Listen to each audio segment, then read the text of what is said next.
এই মুহূর্তে সিলেটের কোম্পানিগঞ্জে আছেন রিপোর্টার ইকরামুল কবির এবং সুনামগঞ্জের নতুন পাড়া এলাকায় আছেন রিপোর্টার হিমাদ্রি শেখর ভদ্র। প্রথমে সরাসরি যাচ্ছি ইকরামের কাছে।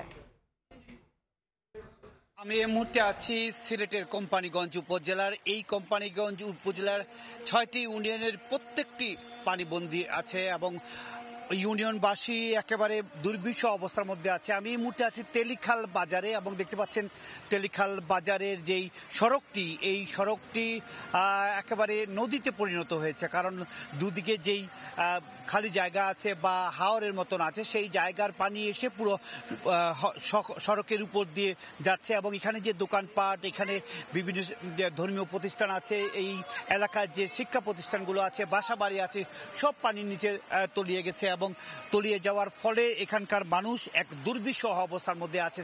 এখানকার যে 5টি আশ্রয় কেন্দ্র আছে, 5টি আশ্রয় কেন্দ্রে জায়গা হচ্ছে না মানুষের। কোন কোন জায়গায় আমরা দেখেছি যানবাহনের উপর, ট্রাকের উপর তাঁবু টানিয়ে তারা সেখানে বসবাস করছে। সবকিছু মিলে বলা যায় এই কোম্পানিগঞ্জ, গোয়াইনঘাট, জৈন্তাপুর, জকিগঞ্জ, কানাইঘাট সহ সিলেটে যে 13টি উপজেলা রয়েছে, প্রত্যেকটি উপজেলার মানুষ পানিবন্দী আছে এবং নগরীর যে 42টি ওয়ার্ড আছে, 42টি ওয়ার্ডের অধিকাংশ ওয়ার্ডের মানুষ পানিবন্দী আছে। সবকিছু মিলে প্রায় 6-7 লাখ মানুষ সিলেটের এই দুর্ভোগের মধ্যে রয়েছে এবং এই দুর্ভোগ আপাতত সমাধান বা আপাতত এই পানি যাওয়ার কোনো লক্ষণ আপাতত দেখা যাচ্ছে না। কারণ হচ্ছে কি, আগামীকাল এবং আগামী পরশু আবহাওয়া বিভাগ যেটা বলছে, আবহাওয়ার পূর্বাভাসে আগামীকাল এবং আগামী পরশু অতিবৃষ্টি হওয়ার সম্ভাবনা রয়েছে। তবে দেশের ভিতরে অতিবৃষ্টি হলেও যদি উজান থেকে পানি কম নামে তাহলে নদ নদীর পানিটাই নেমে যাবে। এই মুহূর্তে সিলেটের যে 4টি নদী আছে, 4টি নদীর 6টি পয়েন্টে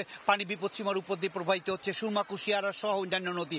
সরকারি পক্ষ থেকে প্রায় অর্ধ শতাধিক আশ্রয় শিবির খোলা হয়েছে। আশ্রয় কেন্দ্রগুলোতে অনেকে আশ্রয় নিচ্ছেন এবং সরকারের পক্ষ থেকে এই পর্যন্ত প্রায় 28 লক্ষ টাকা সরকারি নগদ অনুদান দেওয়া হয়েছে এবং 160 মেট্রিক টন চাল দেওয়া হয়েছে, শুকনো খাবার দেওয়া হয়েছে প্রায় 1,500 বস্তা।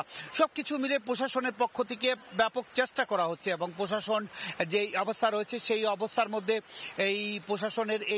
মধ্যে প্রশাসনের আসলে করা কিছুই নেই। প্রাকৃতিক দুর্যোগ, পানি আসছে, পানি যাচ্ছে এবং এই অবস্থায় মানুষের দুর্ভোগ খালি বাড়ছে, নতুন নতুন জায়গা প্লাবিত হচ্ছে এবং নতুন নতুন জায়গা প্লাবিত হওয়ার পর আগামী দিনগুলোতে কেমন অবস্থা হচ্ছে তা প্রশাসন বা কেউ বলতে পারছে না। মোটামুটি এই ছিল সিলেটের বন্যা পরিস্থিতির সব শেষ খবর। এবার আমি চলে যাচ্ছি সুনামগঞ্জের খবর জানার জন্য। সেখানে রয়েছেন আমাদের সহকর্মী হিমাদ্রি শেখর ভদ্র।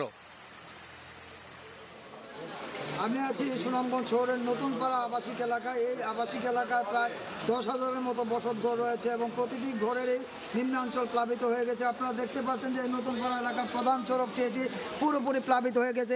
এই সড়ক দিয়ে এখন নৌকা চলাচল করছে এবং আমরা প্রতিক্ষণেই দেখে আসছি যে নৌকা দিয়ে মানুষজন চলাচল করছে এবং নিম্নাঞ্চলের মানুষজন এখানে আসা যাওয়া করছে। আমরা কথা বলেছিলাম এখানকার লোকজনের সাথে যে বিকেলের দিকে অনেকটা বৃষ্টিপাত কমে যাওয়ার ফলে নিম্নাঞ্চলের মানুষ কিছুটা ঘর থেকে বেরিয়ে আসতে সক্ষম হচ্ছেন এবং তারা অনেকটাই আশ্রয় কেন্দ্রে ছুটে যাচ্ছেন। আসলে পানি কমেনি, কিন্তু বৃষ্টিপাত কম হওয়ার ফলে নিম্নাঞ্চলের মানুষ যারা তারা একটু আশ্রয় কেন্দ্রে যাওয়ার সুযোগ পেয়েছেন। আমরা কথা বলেছিলাম এখানকার জনপ্রতিনিধির সাথে, কাউন্সিলরের সাথে। তিনি জানিয়েছেন যে এই যে অবস্থা, আসলে প্রত্যেকটা অবস্থা এটি শুধু নতুন পাড়া না, সুনামগঞ্জ পৌরসভার 9টি ওয়ার্ডের এই অবস্থায় বিরাজ করছে। আমরা কথা বলেছিলাম এখানকার লোকজনের সাথে, তারা জানিয়েছেন যে এই সমস্ত আবাসিক এলাকার নিচতলা যেগুলি নিচতলা অর্থাৎ গ্রাউন্ড ফ্লোর আছে সবগুলি প্লাবিত হয়েছে এবং এই প্লাবিত হওয়ার ফলে মানুষ জল নেমেছে আশ্রয় কেন্দ্রে। আমরা দুপুরের দিকে ছিলাম সুলতানপুর এলাকায়, ওখানে আমরা দেখিয়েছিলাম যে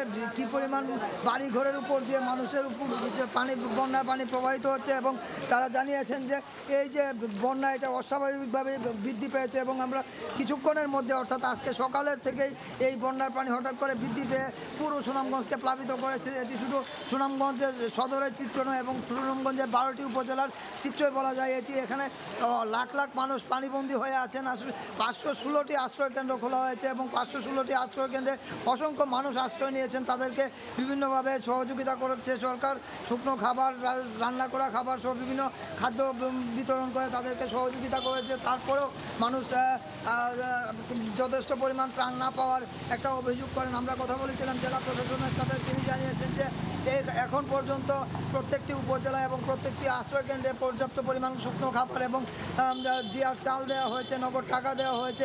সেই থেকে প্রশাসনের পক্ষ থেকে কোনো ধরনের ত্রুটি রাখা হচ্ছে না। আপনারা দেখতে পাচ্ছেন যে নতুন পাড়ার এই প্রধান সড়কটি দিয়েই এখন নৌকা চলাচল করছে। এটি শুধুমাত্র একটি নৌকা নয়, এখানে প্রায় 50টির মতো নৌকা আমরা দেখেছি বিভিন্ন সময় নিম্নাঞ্চলের মানুষকে উদ্ধার করে আশ্রয় কেন্দ্রে নিয়ে যাচ্ছে এবং এই যে অবস্থা সেটা চলমান রয়েছে। আজকে সকাল থেকে যখন বৃষ্টির পানি ক্রমশ বাড়তে শুরু করে, হঠাৎ করেই অস্বাভাবিকভাবে পানি বেড়ে যাওয়ার ফলে এই সমস্যা তৈরি হয়েছে। আমরা কথা বলেছিলাম পানি উন্নয়ন বোর্ডের প্রকৌশলীর সাথে, তিনি জানিয়েছেন যে আগামী 5 থেকে 6 দিন এই বৃষ্টিপাত অব্যাহত থাকবে। এই বৃষ্টিপাত অব্যাহত থাকলে এই অবস্থা থেকে সহসা মুক্তি পাওয়ার কোনো উপায় নেই। আমরা কথা বলেছিলাম যে পানি উন্নয়ন বোর্ডের প্রধান প্রকৌশলীর সাথে, তিনি জানিয়েছেন যে উজানের বৃষ্টিপাত বন্ধ না হলে বা উজানের পাহাড়ি ঢল বন্ধ না হলে এই পরিস্থিতি থেকে উত্তরণের কোনো সুযোগ নেই। তো এই ছিল সুনামগঞ্জের নতুনপাড়া এলাকা থেকে বন্যা পরিস্থিতির সবশেষ খবর। পানিবন্দী মানুষের দুর্দশার খবর জানতে সরাসরি ছিলাম সিলেট এবং সুনামগঞ্জে।